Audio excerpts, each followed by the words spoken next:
Analyzing a rebound trade from a large order. Open the CScalp terminal. Find a large limit order in the order book. The order is for 2,160,000 lots or $824,000. Find a signal in the Telegram channel Trader Signals. Large orders are often posted there. Place densities above resistance levels. This indicates we expect a false breakout. Place pending sell orders near the density. Set the stop behind the large order. Our position is open at $3,500. The price approached the density. Clusters started filling with volume, but the order remains. This means it's genuine. Observe a sharp price pullback. A sloping support level has formed.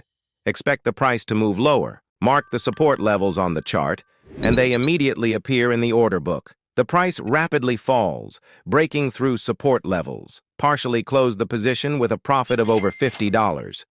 Use the free CScalp terminal to monitor market depths. Comment plus, and we will send you the download link and a free course.